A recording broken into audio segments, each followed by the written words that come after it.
to it. It's not a fundamental change. It's not a change that experts wanted. It's not an actual needed change. Thank you, Mr. Speaker. Le député va avoir 5 minutes. The member will have 5 minutes for questions and answers when we return to debate on this bill. Déclaration du député. The honourable member for Kitchener-Conestoga. Mr. Speaker, today on Survivors of Suicide Loss Day, I'm honoured to rise to pay tribute to a friend, an advocate, and a hero, Tana Nash. Tana was honoured this week with the President's Award from the Canadian Association for Suicide Prevention, Canada's national collaborative to prevent suicide. Tana is Executive Director of the Waterloo Region Suicide Prevention Council and has worked for years to save the lives of vulnerable people in our community. While many credit me with introducing the federal framework for suicide prevention, I've always credited our mental health community for providing the template and the motivation. Tana was at the forefront of that. When she shared with me that 3 local students in the space of just 1 week had died by suicide in unrelated incidents, that was a tipping point for me. Tana is one of Waterloo Region's gems, and I know I speak for the whole community when I say how proud we all are of her and how grateful we are for her efforts. Tana, God bless. The honourable member for Thunder Bay, Rainy River. Mr. Speaker, yesterday the CEO of Cliffs Resources, which owns the rights to most of the Ring of Fire mining project in Northern Ontario, said that he had zero hope and that the project was, and I quote, beyond the point of no return. The people of Northern Ontario are fed up with having to listen to this Conservative Minister of Natural Resources make endless excuses about why he can't get this $50 billion mining project that is located in his own riding off the ground. Likewise, they're tired of hearing the Ontario Liberals return the favour. It's like listening to the Keystone Cops. He said, she said. The people of Northern Ontario are good and honest people, Mr. Speaker, and they know when they're being sold a false bill of goods. They're tired and they want action on the Ring of Fire, not excuses, and they know that our NDP leader is a man of action. Just a few weeks ago, he appointed Howard Hampton to be his special advisor on the Ring of Fire. In the end, Conservatives and Liberals fiddle while the Ring of Fire burns. The good people of Northern Ontario know they can count on Canada's NDP to get the job done. Statements. The honourable member for Okanagan-Coquihalla. Mr. Speaker, a little over 1 week ago, local government elections were held across the great province of British Columbia. In my riding of Okanagan-Coquihalla, of the 6 mayors I meet with frequently, only 1 is returning. The other 5 are new to the job. We also have a large number of new councillors, many who are younger than their predecessors. I would also like to take a moment to thank the many mayors and councillors who did not stand for re-election. Local government service in small communities is demanding and important and often thankless. I am certain that all members of this place will join me in thanking our former outgoing local government elected officials and wish all the best to those recently elected. We will work together and help build a stronger Canada. The honourable member for Guelph. Mr. Speaker, on frozen ponds and backyard rinks, thousands of young Canadians across the country grow up dreaming of their name on the back of an NHL jersey, etched on the side of the Stanley Cup, or resting with the legends who came before them in the Hockey Hall of Fame. Guelph's Bill McCreary is no exception. Growing up, he played junior hockey, but his path to the NHL took a different route. He was approached to become an official. After spending some time in the Ontario Hockey Association, the Central Hockey League, and the American Hockey League, Bill was signed to an NHL contract and worked his first game 30 years ago on November 3rd, 1984. Over the course of a distinguished career, Bill would go on to officiate 1,737 regular season and 297 playoff games, Winter Olympics, international tournaments, and an all-star game, always with his signature puck flip at the face-off. This weekend, Bill becomes the 16th NHL official named to the Hockey Hall of Fame, the second from Guelph, and we congratulate him on an exemplary career. Thank you, Mr. Speaker. The honourable member for Oshawa. Thank you, Mr. Speaker. As the Christmas season is almost upon us, my home riding of Oshawa is having its annual Santa Parade of Lights tomorrow evening. The parade is a great opportunity for families and children of all ages to come and see Old St. Nick and all his little helpers as they leave the Oshawa Centre, travel down King and Bond Streets, spreading Christmas cheer to all the children throughout Oshawa. Now, I know, Mr. Speaker, there are some people who say that it's too early to talk about Christmas, but I disagree. It's never too early to embrace the love and cheer that the Christmas season provides. It's never too early to embrace peace, love, charity, and goodwill towards men. And it's never too early to spend time with friends and loved ones and share in the joy of the season. I encourage everyone in Oshawa to come down and take part in the Santa Parade of Lights tomorrow evening, which starts at 6 p.m. Even the Grinch is invited, Mr. Speaker. And I'd like to wish everyone in Oshawa, all my colleagues in the House, and Canadians from coast to coast to coast a Merry Christmas. Thank you, Mr. Speaker. Ho, ho, ho. The honourable member for Edmonton Strathcona. Ukraine has marked today the first anniversary of the commencement of the historic gatherings of Ukrainians in the Euromaidan, the Freedom and Dignity Day. It began with protesting university students and evolved into an outpouring of Ukrainians of all ages and from all walks of life, following savage beatings and later shooting of peaceful protesters. Tens of thousands flooded the public square, calling for an end to corruption and abuse of power. Many attributed this monumental event as a protest of the government's refusal to sign an association agreement with the EU. Yet the major impetus for taking to the streets was far more profound. It was a revolution of dignity. Frustrated by decades of corruption and injustice, they took a public stand for a better future. The more violent the response, the larger the demonstrations grew. These were followed by elections of a new president and new parliament and the end of a Soviet presence. Many now proudly flourish Ukrainian symbols in a more public way. Many young Ukrainians have been inspired to play a more active role in governance. At this critical juncture, it's important Canadians support their efforts to forge a strong democracy. Slava Ukraini. The honourable member for Richmond Hill. Mr. Speaker, I rise to congratulate the Canadian Race Relations Foundation for hosting a successful symposium in Ottawa this week titled Our Canada, Building Our Citizenship, Building for Citizenship. This year, the CRRF tackles some important issues facing our country.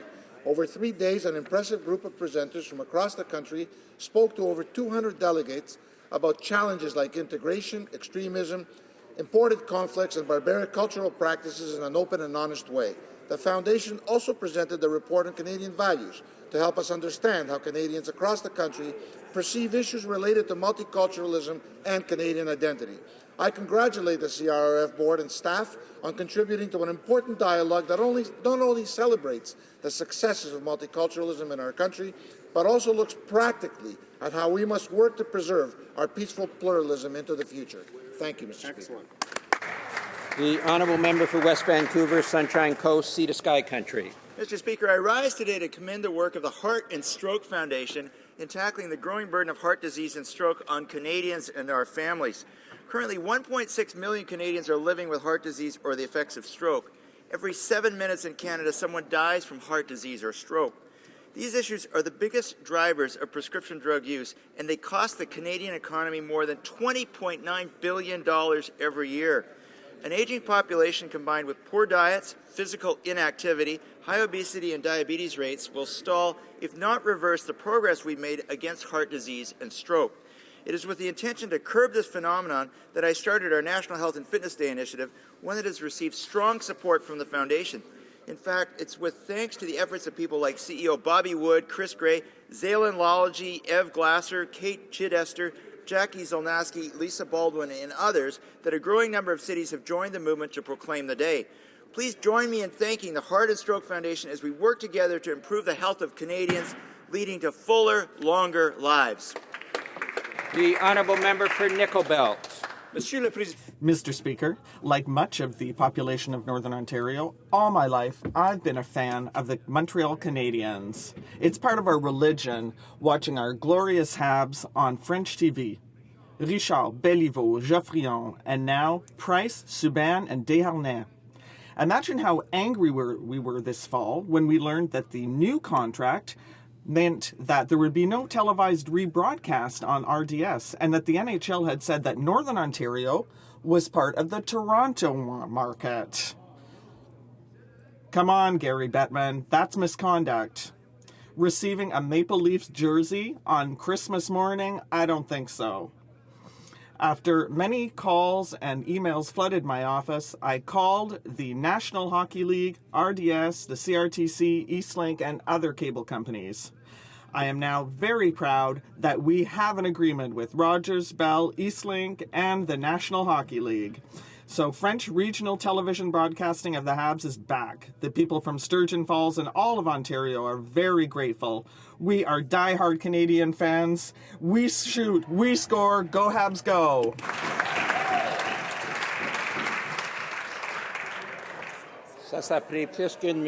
That took more than a minute, but it was for a good cause. The honourable member for Le Binière-Chaudière. Mr. Speaker, our Conservative government has cut taxes not once, not twice, but 180 times. We are now in a position to deliver even further tax relief to Canadian families. Mr. Speaker, thanks to our family tax cut, every family with children in Canada will stand to benefit. That includes the increase and expansion of the enhanced universal childcare benefit to nearly $2,000 per year for every child under 6 and $720 per year for every child between age 6 and 17.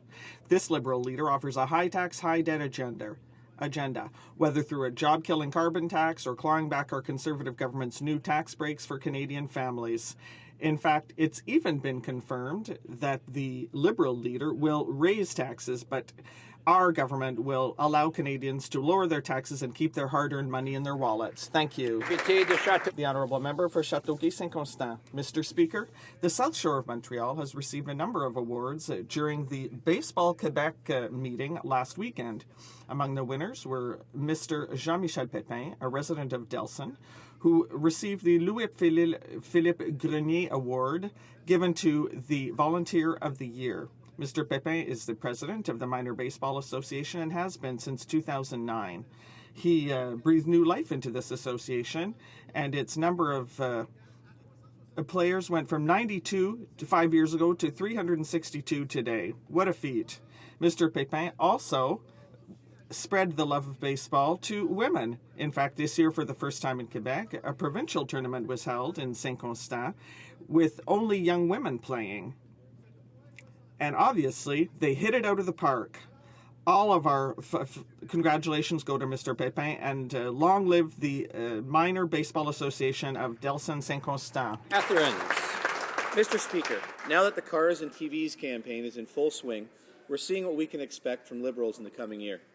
The Liberal candidate from Banff, Ardrey, even said that we shouldn't give money to Canadians because they might spend it on TVs or cars. What's more, the Liberal candidate in Ottawa's centre endorsed prioritizing money in hands of Ottawa bureaucrats, not Canadian families with children. Only our Conservative government knows that parents, whether they work inside or outside of the home, can be trusted to make the right choices for their families. Thanks to the family tax cut and the enhanced universal childcare benefit, 100% of families with children will have more money in their pockets and the freedom to spend it the way they want. We are proud that over 4 million families, Mr. Speaker, will benefit from this measure. The Honourable Member for Etobicoke North. Yesterday was National Children's Day and the 25th anniversary of the Convention on the Rights of the Child. It also marks the anniversary of the House of Commons motion to eliminate child poverty by 2000. 14 years later, conditions remain unacceptable for Canada's children. On poverty, Canada ranks 24th of 35 industrialized countries, with 1 in every 7 Canadian children still struggling to have his or her basic needs met. 36% of food bank users are children, and 40% of all Indigenous children live in poverty. We all share the desire for the well-being of our children, the most universally cherished aspiration of humankind. Every child has the right to survive, develop, be protected from all forms of violence, and be protected from adverse economic conditions. How will the government champion children's rights domestically and internationally and keep the promise made to our children 25 years ago? Very good. The Honourable Member for Regina, Lumsden Lake Centre. Mr. Speaker, 1 year ago on this day, Ukrainians took to the streets to speak out against Yanukovych's decision to reverse Ukraine's path towards European integration. Thousands of Ukrainians gathered in Maidan to express their desire for a free and democratic Ukraine. This demonstration became known as the Maidan Project. Mr. Speaker, we witnessed the bravery of the Ukrainian people as they stood up against the oppressive Yanukovych regime. Our government continues to stand with those Ukrainians that believe in freedom, democracy, human rights, and the rule of law. We have provided funds and technical provisions to help Ukraine with economic reforms and promote democratic, judicial, and social development. Moreover, we have contributed over 300 election observers to monitor the recent parliamentary elections. Our government will continue to support the people of Ukraine in their aspirations for a free and democratic Ukraine. The honourable member for Alfred Pellan.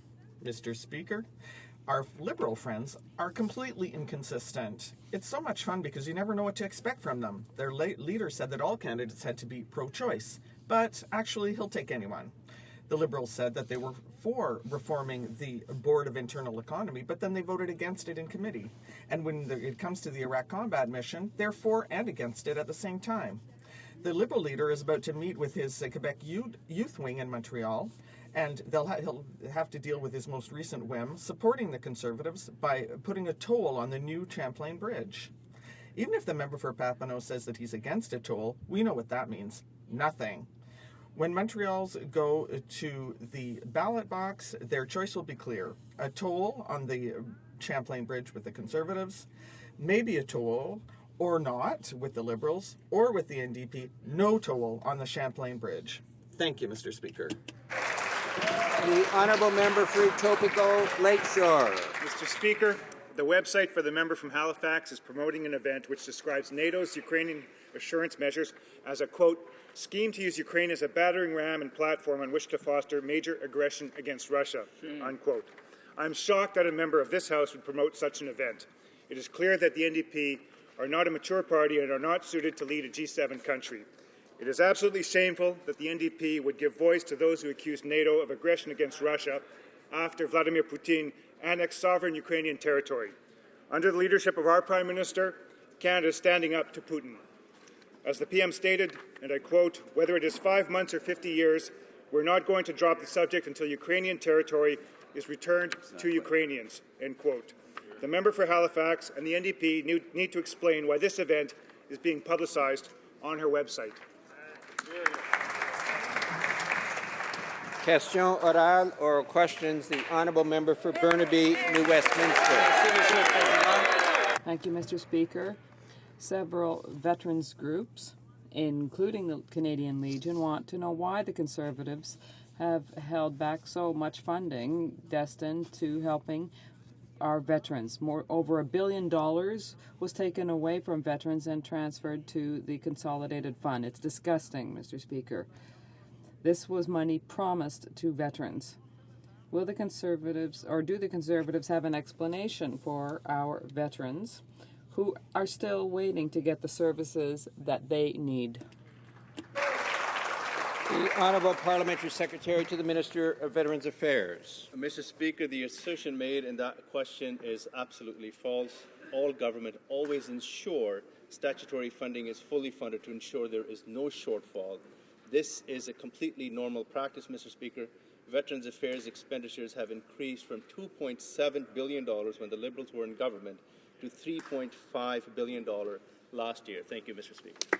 Honourable member for Burnaby, New Westminster. Yesterday, the Conservatives suggested that lapsed funding would simply just be carried forward. And, Mr. Speaker, I have right here a page from this year's public accounts that show up the $167 million lapsed last year, zero, zilch, not a penny of that money can be carried forward. They misled veterans. How despicable. The Canadian Legion and Canada's veterans deserve honest answers.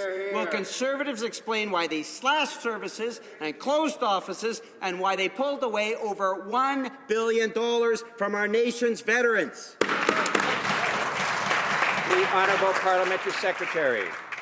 Mr. Speaker, as I mentioned, the assertion made in that question is absolutely false. Exactly right. All governments always ensure statutory funding is fully funded to ensure there's no shortfall. This is a completely normal practice, as a proof, in the last year of the Liberal government, Veterans Affairs lapsed $111 million. That's $111 million in 1 year of a much smaller budget, Mr. Speaker. Simple fact, Veterans Affairs expenditures have increased under our government. Thank you, Mr. Speaker. The honourable member for New Westminster, Burnaby, New Westminster. Here are the facts, Mr. Speaker. Fact is, Conservatives are slashing services for veterans. Fact is, there are fewer mental health professionals helping Canadian Forces members and veterans. Fact is, Conservatives shut down 8 regional offices. Find some help online, they say to our nation's vets. Fact is, they denied disability benefits to half our country's disabled veterans. They did increase one thing, Mr. Speaker, $11 million on media monitoring for Conservatives while our veterans live in poverty. When will they apologize to those who served our country, and when they will restore the services they cut to our nation's veterans? The Honourable Parliamentary Secretary. Mr. Speaker, our government has a strong record when it comes to standing up for Canada's veterans. Mr. Speaker, our government has spent over $30 billion since taking office since 2006, Mr. Speaker. That's $5 billion more in additional new dollars, Mr. Speaker. We will continue to stand up for Canada's veterans, Mr. Speaker. The Honourable Member for Hull Aylmer. About their spending, the fact is they are hiding the truth.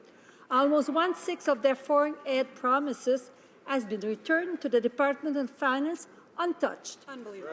Will they now admit to Canadians that their so-called surplus has been done on the back of the world's poorest and most vulnerable people? Speaker, Honourable Minister. there is no cut at all. As the member knows, there are unprecedented disaster. Last year, development moved money from low-income countries' budget to fragile countries and crisis-affected communities' budget in order to assist those the most in need. We can think about Philippines, Syria, South Sudan, and Central African Republic. So we spent additional money for this for an amount of $175 million, as well as $188 million coming from our partner organization to assist those crises, those people in need in the crisis in the affected region.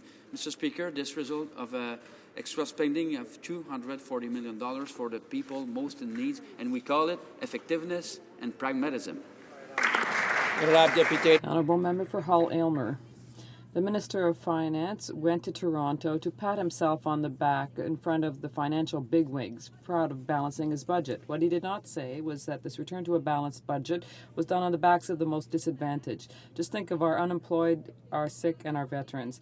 The Conservatives even redirected $125 million destined to foreign assistance, as if there weren't enough needs in Iraq, Syria, and West Africa. Why is the government trying to save money on the backs of the most disadvantaged, both here and abroad? The Honourable Minister. Mr. Speaker, that's completely false. The member is presenting facts in a way that is incomplete and not true. As I was saying, Mr. Speaker, there are areas in the world where there are precedents without crisis in Syria and other countries. What we've done is that we have established budgets for countries that are fragile. What this means, Mr. Speaker, is that there are $240 million that have been spent over and above the usual amounts to help these people. And if we're talking about effectiveness and pragmatism, what people want is for us to help people who need our help urgently. Member for Ottawa South. Mr. Speaker, the Conservatives don't understand the priorities of middle-class families. They spent $750 million on partisan ads to improve their electoral prospects. Even Canadian publicity standards have said that these ads are misleading. Rather than spending these funds to mislead Canadians, why does the government not invest in infrastructure, in bridges, public transit, and sewage treatment plants? These are important things for Canadian families. The Honourable Minister of State. Well, Mr. Speaker, we have actually tripled the investment for infrastructure and even recently made announcements regarding art infrastructure projects. But, Mr. Speaker, when it comes to the priorities of families, it's this government and this government alone that trusts families. Mr. Speaker, we've heard what the Liberals have said previously about families having money in their pockets. We've heard what they've said even recently. But, Mr. Speaker, we believe that when we give Canadians the money that they deserve, it's their money, that they will spend it on their priorities, their children, their families, raising their families. Mr. Speaker, that's a good investment. That's what we're committed to. The Liberals would take that away. The honourable member for Ottawa South. Mr. Speaker, investments in public transit reduce commute times and help families spend more time together. They reduce gridlock, enhance productivity, and drive up business efficiency. But instead, the Conservatives are touting a $2 billion income splitting plan, all from borrowed money, that excludes 85% of Canadian households. And they don't hesitate to spend $750 million on self-serving advertising. Why all this instead of investing in critical infrastructure that creates jobs, drives growth, and benefits all Canadians? Honourable Minister of State. Well, Mr. Speaker, we have promised Canadians that we would give them the family tax cut. That income splitting will help almost 2 million families, half the families in Canada. Combined with the increase and expansion of our universal child care benefit, every single family in Canada with children will benefit. Now, what we do know, Mr. Speaker, is the Liberals would take that away, not only from families, but they said they would take income splitting away from seniors and pensioners. Mr. Speaker, Canadians know this. Liberals will take money out of their pockets. We'll continue to put that money back into The honourable member for Ottawa South.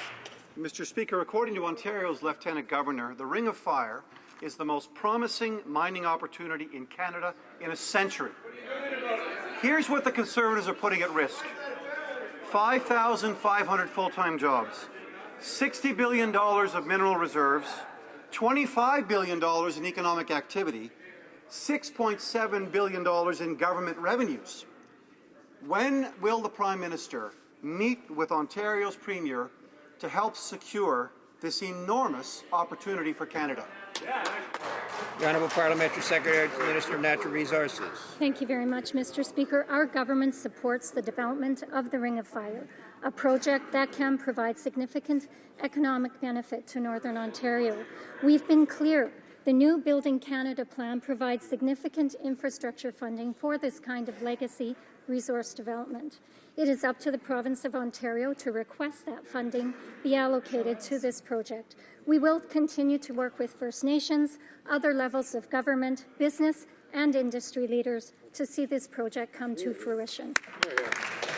The honourable member for Thunder Bay, Rainy River. Thank you, Mr. Speaker. The government can claim that the money will be carried forward, but that simply isn't the case. It's gone. The Conservatives spent it on VIP jets for European trade negotiators and tax cuts for their corporate friends. Now, the Conservatives claim they had to make a $5.3 million cut to close veterans' offices, but they'd already frittered away $1.1 billion. Now, what's the explanation? And why do veterans in Thunder Bay now have to drive for hours to get to another Veterans Affairs office? The Honourable Parliamentary Secretary to the Minister of Veterans Affairs. Mr. Speaker, again, the assertion made in that question is absolutely false. All governments always ensure statutory funding is fully funded to ensure there is no shortfall. This is a completely normal practice, Mr. Speaker. Veterans Affairs expenditures have increased from $2.7 billion when the Liberals were in government to $3.5 billion last year, Mr. Speaker. The Honourable Member for Saint-Jean. Mr. Speaker, the reality is that public accounts demonstrate that money intended for veterans was diverted because the amounts intended for programs to assist our veterans were returned to the Consolidated Fund. That is what is scandalous. And if that wasn't enough, the Conservatives are cutting services to veterans, are reducing staff in charge of helping them. So when is this government going to stop saving money on the backs of our veterans? Honourable Parliamentary Secretary. Same question, Mr. Speaker, same answer. The assertion made in that question is absolutely false. All governments always ensure statutory funding is fully funded to ensure there is no shortfall This is a completely normal practice, Mr. Speaker, as proved in the last year of the Liberal government when they were in power, Mr. Speaker. $111 million were lapsed, Mr. Speaker, of a much smaller budget. Thank you, Mr. Speaker. The honourable member for Alfred Pellan. Passports are now the Conservatives' cash cow. Canadians have paid over $460 million in passport fees last year. However, it only cost less than $257 million to produce these passports. That is flat out a $200 million tax that Canadians are paying just to be able to travel.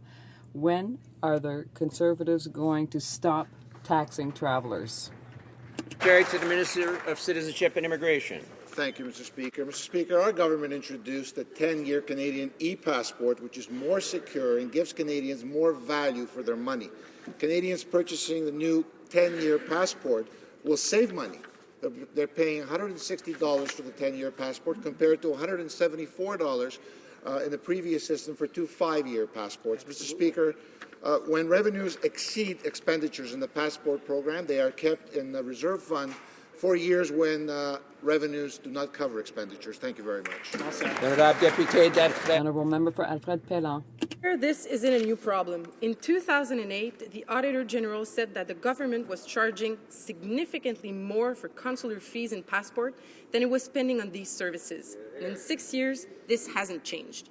Will the minister tell Canadians how much was spent on actual consular services from the consular fees on passports last year and where the rest was spent? The Honourable Parliamentary Secretary.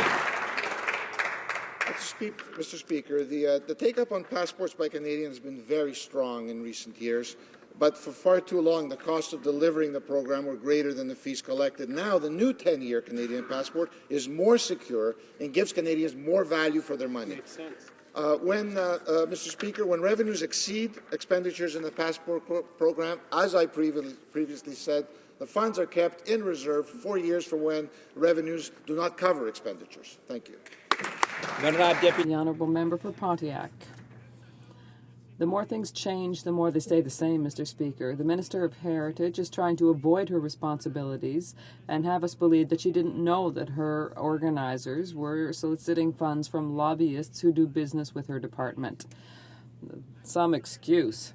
The Ethics Commissioner clearly said that the minister should have better known and trained her organisers. Does the Minister of Heritage find it ethical to fund herself from organizations that expect funding from her own department? The Honourable Parliamentary Secretary to the Prime Minister. Thank you very much, Mr. Speaker. Mr. Speaker, as you know, the Commissioner found that the Minister, there was no wrongdoing of the Minister. The Minister herself, of course, referred the matter to the Commissioner when she discovered that there could be something that was inappropriate. But as I said, the Commissioner has found no wrongdoing of the Minister. Honourable Member for Hamilton Mountain. Mr. Speaker, it was as obvious to the Ethics Commissioner as it was to everyone else that this fundraiser was totally inappropriate. Hear, hear. The Minister is claiming ignorance, saying she didn't know what her fundraisers were doing. Why is it that scandal after scandal, the Conservatives refuse to take these problems seriously and don't even bother to explain the rules to their fundraisers? Until they get caught, that is. Yeah.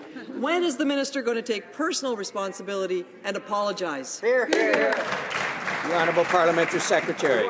Again, Mr. Speaker, it was the actual Minister herself who referred this to the Ethics Commissioner, and the Ethics Commissioner has indicated that the Minister was there was no wrongdoing on the Minister's part, Mr. Speaker. Unlike, of course, the NDP, Mr. Speaker, who have been found guilty of using funds of this House for partisan political purposes, Mr. Speaker, and supporting offices and places where they have no members of Parliament, Mr. Speaker. In addition, of course, the NDP was found guilty of using some $300,000 worth of union donations, Mr. Speaker, for partisan political purposes, which, of course, is against the law, Mr. Speaker. When it comes to ethics, it's this side of the House that takes it very seriously. As I said, the Minister herself referred this, and the Minister has found, the Commissioner has found that the Minister acted appropriately. The Honourable Member for Hamilton Mountain. So I guess I'll take that as a no. The Minister won't be taking any responsibility for this. Do the Conservatives really have no problem with the Ministers' Riding Association approaching the very people who rely on her department for funding and hitting them up for cash in return for a chance to talk to her. Mr. Speaker, clearly it's time for the rules to change. When will the President of the Treasury Board bring forward legislation to fix this egregious loophole? The Honourable Parliamentary Secretary to the Prime Minister. Unlike the NDP, this minister did the right thing. The minister herself actually referred this to the commissioner. The commissioner investigated and found that the minister did not, in fact, contravene the Act, unlike the NDP, who have been found guilty of using House of Commons resources for partisan political purposes to fund partisan political offices in parts of the country where they have no members of Parliament, Mr. Speaker. They've been found guilty of using some $300,000 worth of union money for partisan political purposes in contravention of the Accountability Act, Mr. Speaker. We'll certainly take no lessons from them. The Honourable Member for Winnipeg Centre. Well, Mr. Speaker, most Canadians know that Louis Riel was a hero, not a traitor, and now even the Chief Justice of the Supreme Court acknowledges that his trial was a sham and a travesty and did not meet any of the standards of fairness either then or now. Now, will the Minister of Heritage and her government agree with a growing number of Canadians that Parliament should reverse the conviction of Louis Riel so that our history books can accurately reflect that he was never guilty of treason and his execution was a historic miscarriage of justice? The Honourable Parliamentary Secretary to the Minister of Canadian Heritage. Thank you, Mr. Speaker. We know that this member has on a regular basis brought this to the attention of all those in his riding and all those in his in the country, so we'll let him have his day, and he's done it again this morning, and certainly I'm sure they'll appreciate it.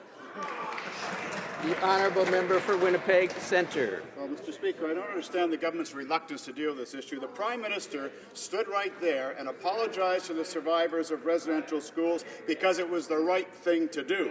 Well, Louis Riel was wrongfully tried, wrongfully convicted, and wrongfully executed in a case of both justice and mercy denied. What possible rationale, Mr. Speaker, could the government have to fail to refuse to consider this simple symbolic gesture to remedy this long-standing historic injustice? The Honourable Parliamentary Secretary.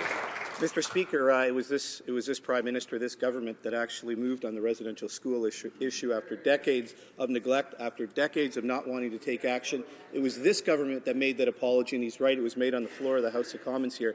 And, Mr. Speaker, anytime that member would like to support the justice system that we are working on implementing over the last 9 years and for the next number of years, he's welcome to get on side with it. We'd love to have his support. The Honourable Member for Guelph. Mr. Speaker, since 2006, this government has deprived veterans of $1.13 billion, all in the name of concocting a surplus and $750 million in self-promoting ads. Conservatives claim that veterans got what they deserve and are entitled to nothing more. But they didn't ask the ones they're forcing to drive hours from Brandon because of veterans' office closures, or are fighting for proper compensation or mental health support, and they could have helped. Veterans did Canada an incredible service. Why do Conservatives just pretend to support them? And why are Conservatives making our veterans big? The Honourable Parliamentary Secretary. Mr. Speaker, we have a strong record when it comes to standing up for Canada's veterans. That's Mr. Right. Speaker, the member opposite knows full well that since taking office, we have spent over $30 billion, Mr. Speaker. That's over $5 billion in new dollars, additional dollars, and I'd like to remind the member, if he cares about Canada's veterans, please get on board with our government, our initiatives, and help Canada's veterans. Deputy. Honourable Member for Westmount Ville-Marie. Mr. Speaker, our veterans have reason to be furious when the government announced that they were closing 9 Veterans Service Centres to save some money. We've now learned that the Department of Veterans Affairs returned $1.13 billion in lapsed funding to the federal treasury since they came to power in 2006. What are they doing with this money? Well, they've spent $743 million on advertising to get reelected. If the government really wants to save money, why do they not cut back on advertising? It's propaganda rather than cutting service centers for our veterans. The Honourable Parliamentary Secretary.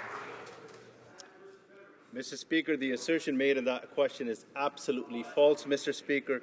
all governments always ensure statutory funding is fully funded to ensure there is no shortfall.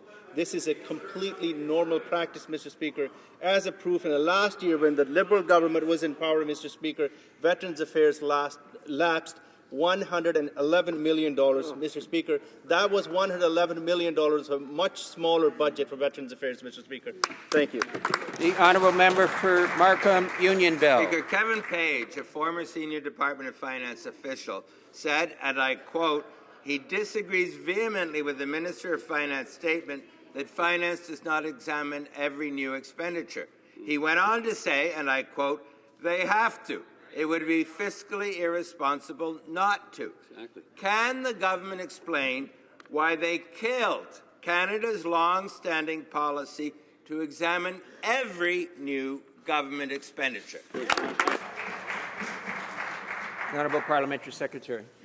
Mr. Speaker, since the depths of the global recession, over 1.2 million net new jobs have been created in Canada.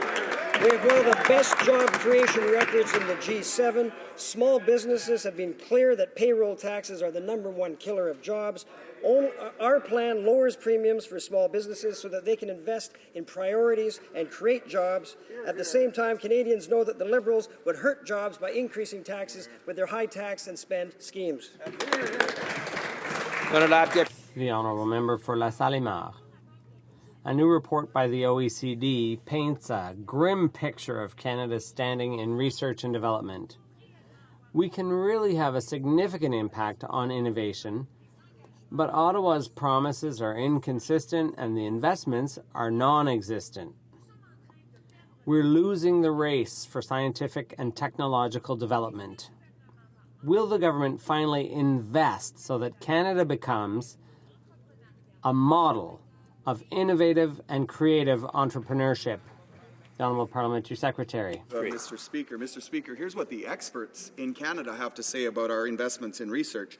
David Bernard, chair of the Association of Universities and Colleges in Canada, says, Budget 2014 recognizes that a vibrant, innovative and competitive Canadian economy needs a world-class research system. Paul Davidson, the president of the AUCC, says, with the investments in Budget 2014, Canada is signaling to the leading research nations of the world that it intends to compete with the best. The Honourable Member for La Salle-Mar. Mr. Speaker, the OECD isn't reliable?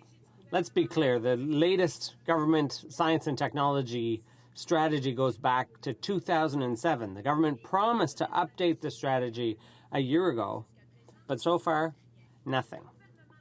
The government keeps saying that job creation and economic development are its priorities. But you have to walk the talk, or else it's just empty rhetoric. When will the government stop cutting science and technology? Mr. Secretary. Mr. Speaker, the assertions the member makes are absolutely not true. Our government launched the Canada First Research Excellence Fund, a legacy investment to ensure Canada's post-secondary institutions remain world leaders in the next decade. We provided the largest increase to the granting councils in a decade. And again, more testament to that, Stephen Tuke, then president of the UBC, said, I applaud the federal government's decision to spur greater Canadian leadership in global research and innovation. Amit Chakma, chair of the U15 group of Canadian research universities, said, we thank the Government of Canada on its 2014 budget and the significant investment of $1.5 billion. Député de Gatineau. Now remember for Gatineau. Government a serious warning yesterday. Their cyberbullying bill's surveillance measures clash with the Supreme Court's recent ruling in Spencer. The court was clear. Simple data can be used to develop very detailed profiles, and it deserves privacy protection. Does the minister realize that in failing to listen to the Supreme Court's decision, he risks passing a bill that will likely be struck down by the courts? Mr. Speaker, the Supreme Court's decision in Spencer clearly stated that the criminal code provisions dealing with the voluntary disclosure and immunity do not provide legal authority for access to information without a warrant. and our government has continuously said those provisions regarding voluntary disclosure and immunity do not provide legal authority for access to information without a warrant. We will respect the Supreme Court's decision. The honourable member for Gatineau. Like us, the Privacy Commissioner fears the Conservative war on cybercrime is a pretext for disproportionately increasing police powers and violating Canadians' privacy rights. Why is the Justice Minister refusing to subject these new police powers to judicial review? The Honourable Parliamentary Secretary. Mr. Speaker, this government makes no excuse for protecting our most vulnerable, our kids. We are keeping our commitment to make sure that kids are protected against cyberbullying by introducing relevant legislation. We never created new police powers to allow for warrantless access. We still have judicial review, and we are protecting our kids at the same time. Thank you, Mr. Speaker. The website for the member from Halifax is promoting an event which describes NATO's Ukrainian assurance measures as a scheme to use Ukraine as a battering ram and platform on which to foster major aggression against Russia. Can the Parliamentary Secretary for the Minister of National Defence please provide the House with an update on what the government is doing to stand up to Vladimir Putin and for Ukrainian sovereignty? That's a great question. The Honourable Parliamentary Secretary, Minister of National Defence. Thank the member from Oxford for that question. Mr. Speaker, let me say first that everyone on this side of the House is disgusted that the NDP would give voice to those who had accused NATO of aggression against Russia after Vladimir Putin has invaded sovereign Ukrainian territory. And allowing this message to appear under her name, it is clear the member for Halifax and the NDP are not serious about standing up for the rights of Ukrainians.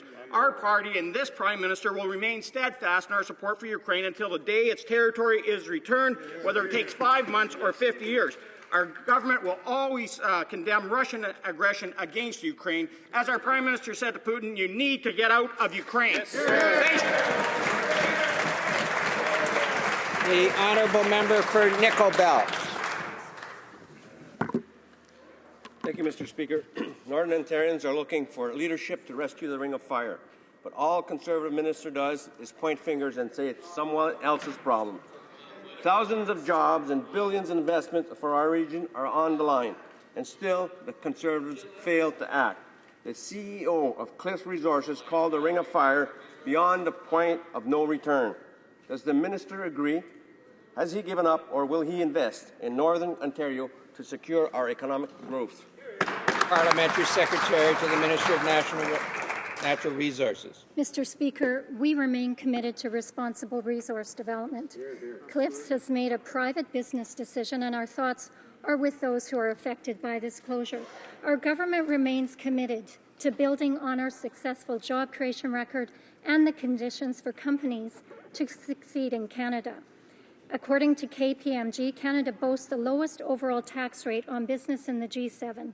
This has given us a distinct competitive advantage in the extractive sectors, and we will continue to build on this action.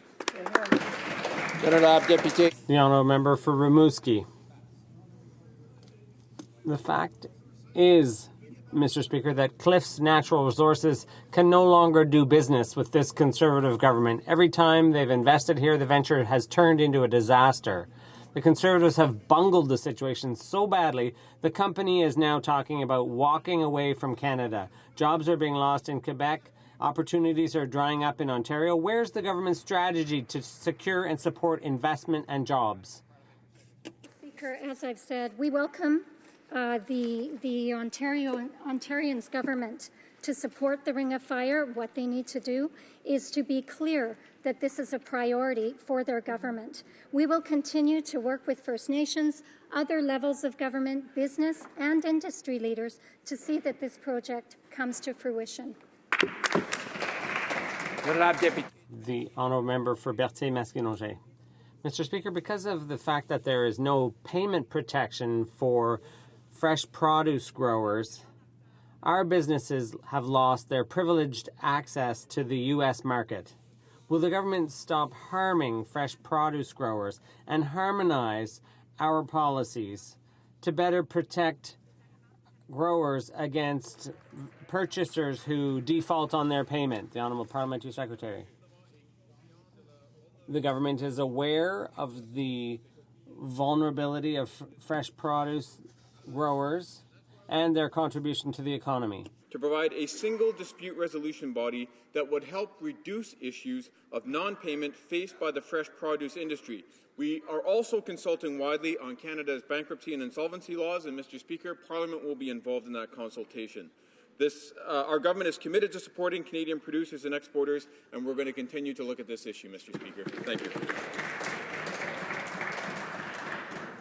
The Honourable Member for Compton-Stansted. Mr. Speaker, fresh produce is vulnerable to defaults on payments because the product is perishable. When a client defaults, it's impossible for the producers to take their product back. That's why they need better protection. The Fresh Produce Growers Alliance is calling for a similar system as to what they have in the U.S. Will the government finally respond to this effort and help our fresh produce growers? The Honourable Parliamentary Secretary. As I just explained, the government is very aware of the contributions that the horticulture and fresh produce sector offer to Canada and to Canadians' economy. We're also well aware of the high-quality products that they export to the United States.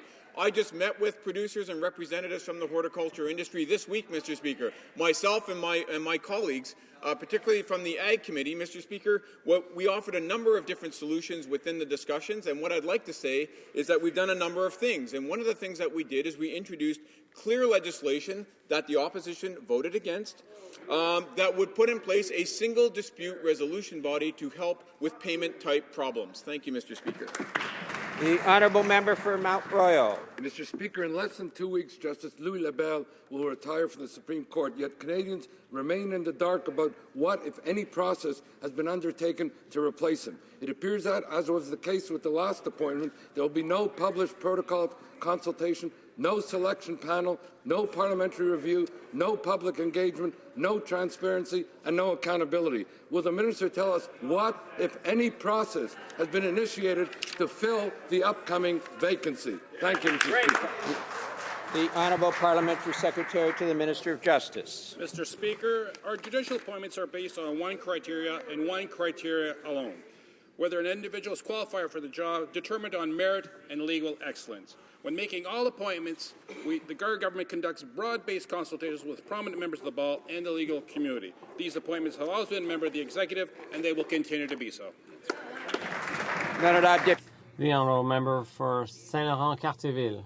Mr. Speaker, according to the Canadian Federation of Municipalities, the municipal infrastructure deficit is $40 billion for cultural infrastructure, by far the worst off category.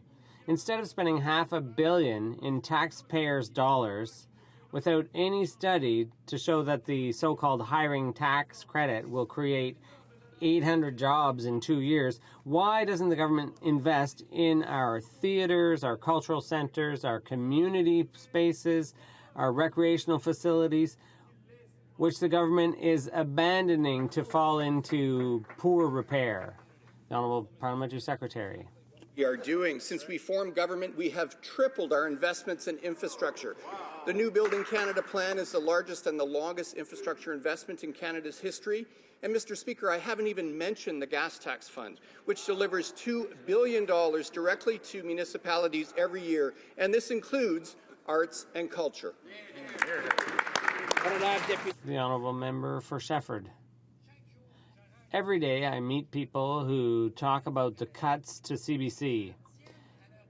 People feel a strong attachment to their local news shows and regional programs. The CBC excels when it comes to its take on the news and connecting that with our daily lives. Local programming and local content have made CBC a unique broadcaster. Why is the minister cutting our public broadcaster? Well, Mr. Speaker, he may be right about the uniqueness of the CBC. He's certainly completely offside and wrong about the funding to the CBC.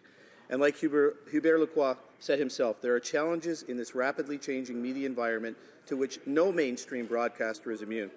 The CBC's viewership, it's declined, despite getting more than $1 billion in direct subsidies from the federal government and from taxpayers. Changes at the CBC are the result of declining viewership in certain demographics and lower than expected advertising revenues. That's the issue, Mr. Speaker, and that's what the CBC is working on. The honourable member for Sherbrooke. Mr. Speaker, the Conservative government doesn't get it at all. It's because of their cuts to CBC that CBC hasn't been able to fulfill its mandate. On Sunday, hundreds of people demonstrated in front of the CBC in Sherbrooke to oppose the dismantling of the public broadcaster. And employees of the CBC in the Eastern Townships refused a prize from Hubert Lacroix in protest. Eastern Townshippers are strongly attached to their local news. When is the minister going to stop attacking the public broadcaster? Mr. Speaker, it's interesting to hear the opposition say that we shouldn't interfere, and then they're asking us to interfere. So I think before they get to the end of a question, you should determine which and what it is you want. Any suggestion of political interference is completely untrue, Mr. Speaker. The CBC is solely responsible for its day-to-day operations, including decisions with respect to programming, with respect to human resource management, and the actual work that they do on a daily basis on behalf of the country. The honourable member for Sault Ste. Marie. Mr. Speaker, Liberal candidates across the country are coming out saying that tax cuts are a bad idea because Canadians will spend the money on the wrong things, and even that bureaucrats deserve more money, not Canadian families.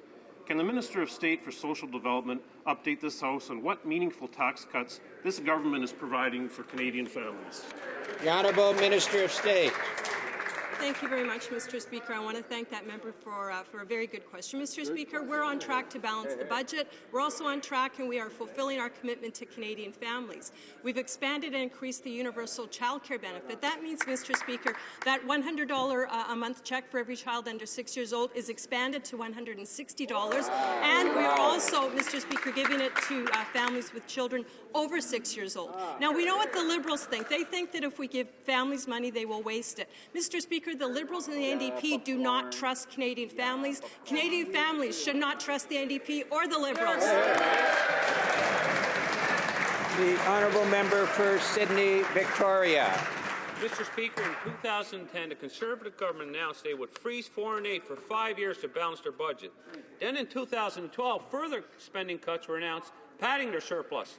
We've now learned that they have also deliberately underspent Canadians' aid budget to poor countries by $125.9 million. Development assistance to these countries, to the people who need it the most, is being slashed.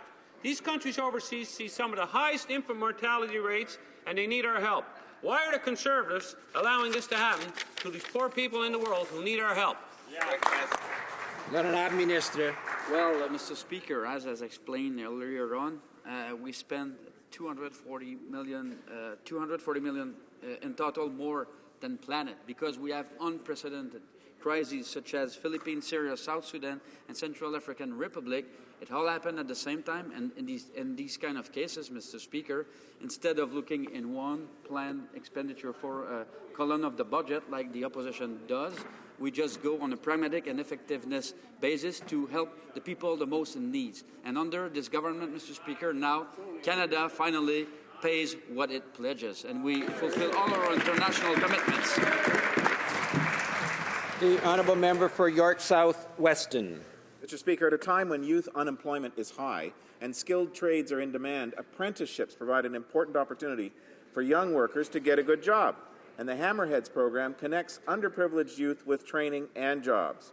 In Budget 2013, the Conservatives promised to support the use of apprentices in infrastructure projects receiving federal funding. But 18 months later, young Canadians are still waiting. When can we expect the minister to finally deliver on Jim Flaherty's promise to connect infrastructure spending to training more young Canadians? The Honourable Minister of State. Well, Mr. Speaker, every single measure that we've introduced to encourage and help young people with apprenticeships, the NDP have voted against. Here's what we've done when it comes to apprenticeships. Canada's summer jobs, our youth employment strategy, our apprenticeship completion grant, apprenticeship incentive grant, textbook tax credit, expanded RESPs. Mr. Speaker, helmets to hard hats, a huge list of what we have done to help connect young people with jobs that are available. We agreed it's in skills, it's in trades. In trades, we've introduced the Canada Job Grant, Mr. Speaker. Every one of our initiatives that we introduce, they vote against and they criticize. It's unbelievable getting a question like that from the NDP. The Honourable Member for Ottawa-Orléans. Mr. Speaker, this government has always said that climate change is a global issue that requires a global response. Le Fonds vert pour le climat. The Green Climate Fund is expected to become one of the principal channels for multilateral finance support for climate change adaptation. Please update the House on the action that we're taking to protect the environment. The Honourable Minister of the Environment. Thank you, Mr. Speaker. Mr. Speaker, I'd like to thank my colleague from Orleans, and I also know of his practical commitment to the environment where he's planted 52,000 trees. Whoa. The Green Climate Fund is expected to encourage significant private sector investments to address climate change. This fund is transparent, accountable, and results-based. And yesterday I was pleased to announce that Canada will be contributing $300 million to the Green Climate Fund. Canada's contributions shows our continued leadership towards establishing a new international climate agreement in Paris in 2015, which will include binding obligations from all emitters. We are proud of our concrete actions that we have taken on climate change, and we have done all this without imposing a cart. Order. The Honourable Member for Montcalm. Mr. Speaker, the drop in the price of oil and resulting lower loonie clearly show that the health of the Canadian economy is closely tied to natural resources, and Canada is unfortunately caught in a spiral. We'd be better off with more diversified revenues. That said, how can the government possibly ignore the proposals that would allow Canada Post to increase its revenues and therefore put us all further ahead? The Honourable Parliamentary Secretary to the Minister of Transport. Thank you, Mr. Speaker. As the member will know, Canada Post is experiencing a major transformation in its business case, Mr. Speaker, not unlike postal agencies all around the world. People are changing their modes of communications, and as a result, Canada Post is delivering 1.2 billion fewer letters in 2013 than it did in only 2006. The result of that, Mr. Speaker, is a financial crisis at Canada Post, one which they're addressing with a 5-point plan. I encourage the member to support Canada Post efforts. The Honourable Member for Montcalm. Mr. Speaker, apparently private companies are now seeking to replace Canada Post and take over home delivery, and this suggests that home delivery can be profitable. The Conservatives, in their radical efforts to transform government and public services, will soon be leaving residents of Terrebonne and Mascouche without home delivery. How is this transformation of Crown corporations by the Conservatives actually going to benefit the general public? First of all, Mr. Speaker, I'll remind the member that Canada Post is an independent arm's-length Crown corporation with a responsibility to operate in a fiscally sustainable way. Mr. Speaker, they have a 5-point plan taking measures in order to return the corporation to a sound business case, getting their revenues back in line, Mr. Speaker. And all the while she's fighting for door-to-door delivery for 1/3 of Canadians, Mr. Speaker, they're fighting to preserve Daily Mail for all Canadians. The Honourable Member for Montcalm. Mr. Speaker, in addition to poorly diversifying our revenue sources, the government is stiffing the provinces with the tab. The passage of Bill C-10 increased the prison population in the provinces by around 11%. This is what the Harper government has left us. It's a disaster. Gutted public services, slashed, disastrous environmental results, abandoned workers. The list is long. Will the members of this government do they intend to turn the ship around before it's too late? Speaker, federal support has reached historic levels for the provinces, nearly $65 billion, and will continue to grow every year. Federal support for health, education, and social services has increased by over 56% since we formed government. We've also made changes to ensure that transfers grow in line with the economy, allowing the program to remain affordable and sustainable. And on top of this, Mr. Speaker, I'm happy to say that we're on track to balance the budget next year and have a surplus. That brings to an end the period for oral questions. I understand with great disappointment for all members, but we will move on with our daily routine of business. Tabling of documents. Dépôt de documents, the Honourable Parliamentary Secretary to the Minister of Public Safety and Emergency Preparedness. Speaker, I have the honour to table in both official languages the 2013 annual report on the RCMP's use of the law enforcement justification provisions. Thank you. Tabling of documents, the Honourable Parliamentary Secretary to the Leader of Government in the House. Thank you, Mr. Speaker. Mr. Speaker, pursuant to Standing Order 36.8, I have the honour to table in both official languages the government's responses to 6 petitions. Thank you. Introduction of government bills. Dépôt de projet de loi émanant du gouvernement.